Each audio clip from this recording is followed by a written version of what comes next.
Hi, I'm Chris Rimbolt, and welcome back to the channel.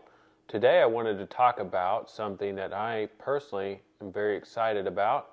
It could be a somewhat scary topic for some folks, but a lot of new technology is. That's just the way technology works. What I'm talking about today is called Neuralink, like neuron and link.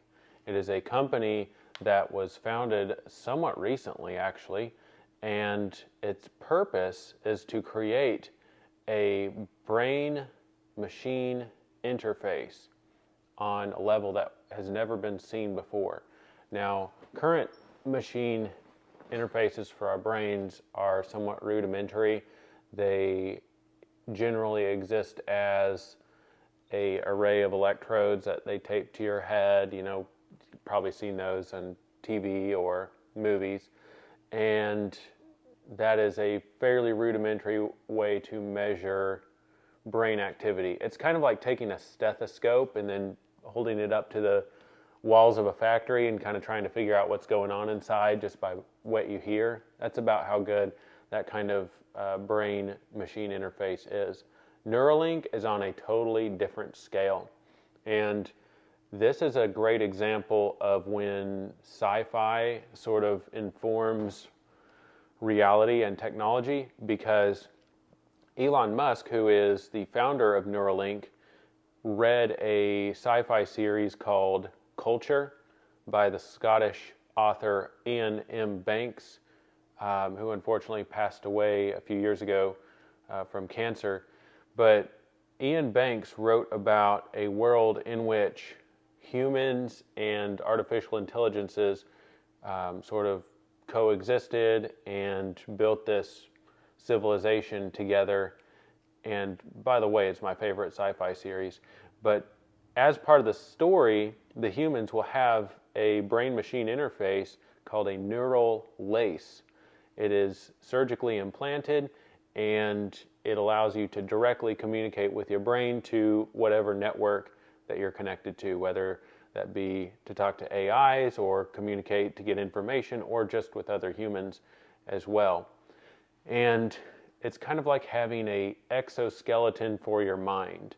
If you can sort of picture a giant mechanized robot with a human inside, kind of like from Avatar, that is what a brain-machine interface like this would do for your brain. It would make it more powerful, more fast, and able to keep up with computers. So why is Neuralink so fascinating to me? It sounds like it's got kind of an invasive machine that is surgically implanted in your brain. It's based on science fiction. What's so interesting about it? Well, I think it has a lot to do with where technology is going.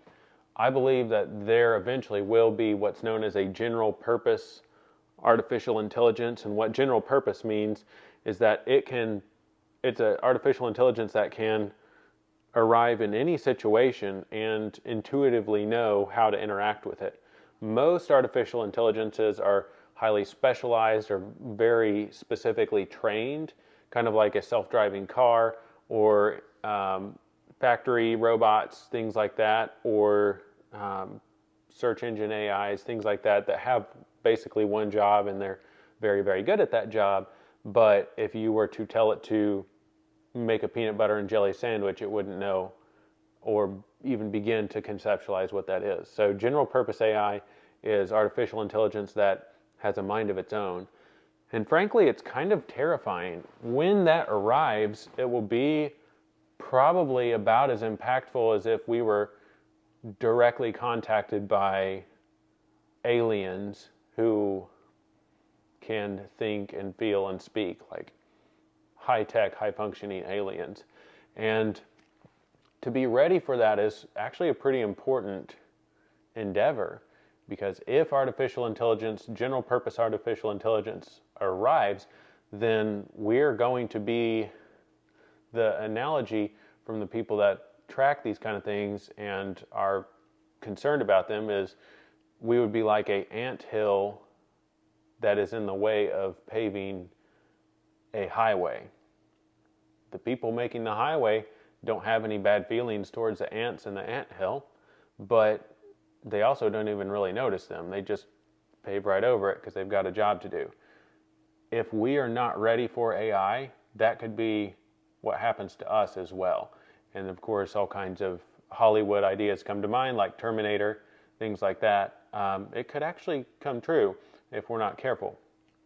But that's why Elon Musk started Neuralink. Neuralink is to give us access to the digital realm, the digital universe as well. Because if we can be there, then we are no longer capped in our data input output. So right now, it's hard for humans to have a data output that's very fast. We can speak, we can write, we can type, but that's about as fast as we can get data from in our brains out into the world. With a brain-machine interface that's good, it could be much, much, much faster to communicate concepts, ideas, and commands to whatever you're interacting with at a much higher rate. So that would be one of the main purposes of Neuralink, is to widen the bandwidth of human mind output. Now, I want to show you some, just to kind of give you an idea of how big Neuralink can be. Let's look at some tweets from Elon Musk. He likes to talk about things on Twitter. It's one of the best ways to figure out what's coming up with some of his companies, is just to see what he's talking about on Twitter. So let's look through some of these. From July 14, he posted, "Population collapse is second biggest danger to civilization after AI, in my opinion." So what he means by this is that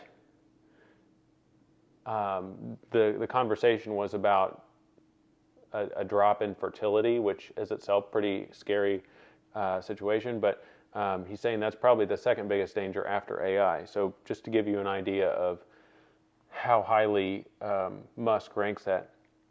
And here's another tweet from the 18th. Somebody asked him, for working with something like BCI, brain-computer interface, is there any specific background which is required? And he says, no prior neuroscience background is required. This is primarily an electrical, electronic, chip design, mechanical, software engineering problem for the link itself and the surgical robot. So there's actually a robot, which, let me get that one up here as well. There's a robot that will be used to insert this device into your mind. And he says, this is just one part of the surgery. For this to scale, it must be fully automated like LASIK. So I've actually read the paper that Neuralink has on their website and done about as much digging and research on the topic as I can. And apparently, there's a pretty high precision robot that inserts wires into your mind. Not everyone's going to be excited about that. I am. I will certainly be an early adopter of this, actually. He says this would solve a lot of brain and spine injuries and is ultimately essential for AI symbiosis, which what that means is humans combining with AI for intelligence. That's incredible. Can you imagine having an AI and you work together on something like a pilot and co-pilot on whatever task you're working on? You could get a lot done. Somebody asked him, this one's incredible, do you think Neuralink will be able to stop rapid firing when needed in neural networks for patients with OCD? Possibly even stimulate the release of oxytocin, serotonin, and other chemicals when needed. Will it be able to artificially work the neuron and synapses like that? He says, yes. Wow. He says, mission statement, if you can't beat them, join them. And somebody said, a quote from a sci-fi series called Dune, once men turned their thinking over to machines in the hope that this would set them free. But that only permitted other men with machines to enslave them. And Elon says that is the near-term danger of AI, is other humans using the machines to enslave other humans. That's not good. We don't want humans to control the AI to take power over other humans. And we kind of see a small version of that happening with algorithms for politics and advertising. It's already happening. So I think we're a little bit behind. Someone asked him, wondering if this will fundamentally change the value of unique skills once it rolls out to the general public. If you can easily unlock whatever ability you desire, what makes you you? On the contrary, this might enable faster progress and people to reach goals more efficiently. He says absolutely. What he means is that you can learn skills, you can download skills. Like in the Matrix, when Neo needs to learn how to fly the helicopter, and they upload it to his mind, that's what they're talking about here. You can learn skills from Neuralink. It's not just reading what your mind is thinking, it's writing to it as well, which is the mind-blowing part about Neuralink, is that it is read-write to your mind. And frankly, that's incredible and terrifying. He says, progress update is coming August 28th. So August 28th is when we should hear more about this. Definitely be looking on Neuralink's social media and Elon's Twitter for this update. It's going to be probably pretty historic info. He says, AI symbiosis while you wait. And he asks some important questions too, like, the early universe was just a soup of quarks and leptons. How did a very small piece of the universe start to think of itself as sentient? He also, there was a Chinese event, I think it was Chinese, about artificial intelligence recently. Like, I think it was the World AI Forum or something like that. And they had Elon on as a guest. And in this, he said, if you leave hydrogen out for a while, eventually it becomes you. I really liked that. Somebody asked him, why should I write a paper in a world of something called GPT-3, which can write? It's an AI that can write. It's pretty scary. He says, we better hustle with Neuralink, not moving fast enough. So yes, there are some pretty advanced things out there. Some of the articles out there, by the way, in the news and in politics are written by AIs, and they're not even real articles. They seem like they're real, but they're not. And let's see, here is where someone asks Elon about the brain-computer interface, the brain-machine interface in that series culture.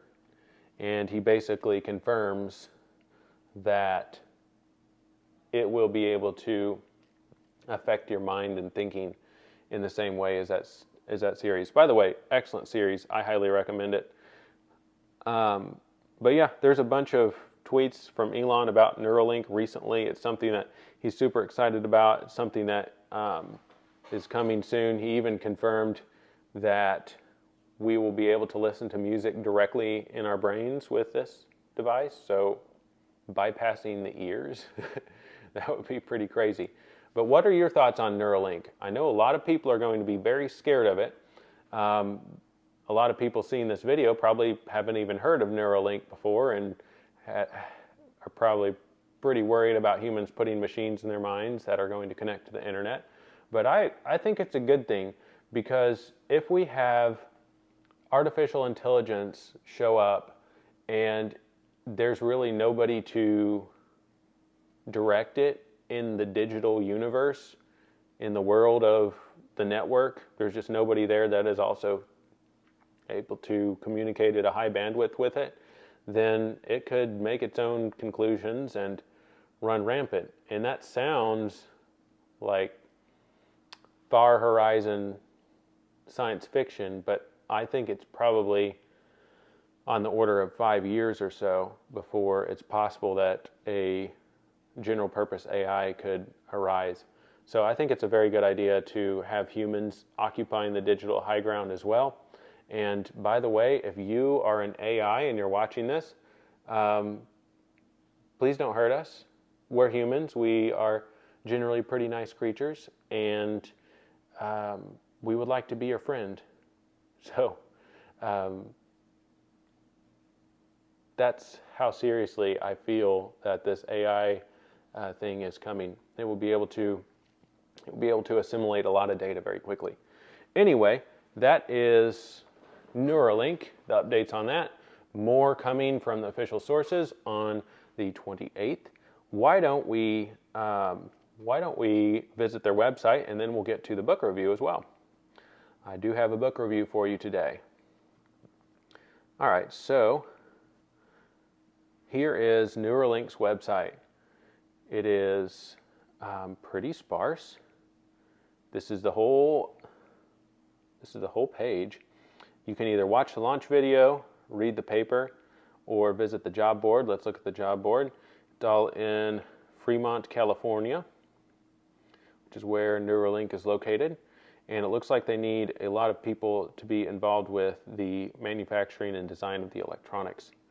I would recommend, if you're interested in this, to read the paper or watch the launch video. Very fascinating stuff, and it will open your mind, pardon the pun, to what is going on in the world of brain-computer interfaces. But that is Neuralink. Let's move to the book review. I just went through a book called How Innovation Works, and it is awesome for people that, like me, are interested in the development of new ideas and new technologies and just new ways of thinking. It really spans a lot of different topics, not just your typical things like steam power and aviation, but lots of other things like crops and life itself, and the way that humans made group decisions based on circumstances. I highly recommend it. It's an easy read, and it's very optimistic. It's very positive. It's not a jaded sort of, oh no, we're doomed, things are going to stop innovating kind of thing. It really gives you a good macro perspective on the pace of innovation, why it happens, how we can expect it to happen, and even how we can be involved in it ourselves. Highly, highly, highly, highly recommend How Innovation Works. Let me pull it up on the screen here. It's right here. I have the Audible version. I do recommend the Audible version. It's an easy listen, but if you like to read paper books, that's good as well. It is narrated by the author, and sometimes that's a good thing, and sometimes it's not. In this case, it is a good thing. But yeah, check out How Innovation Works, and let me know what you thought of it when you do. Anyway, this has been Chris Rimble, and thank you so much for watching. We've got some more very cool videos coming up for you this week and next, and stay tuned. Got some awesome stuff planned. I love you all, and have a great day.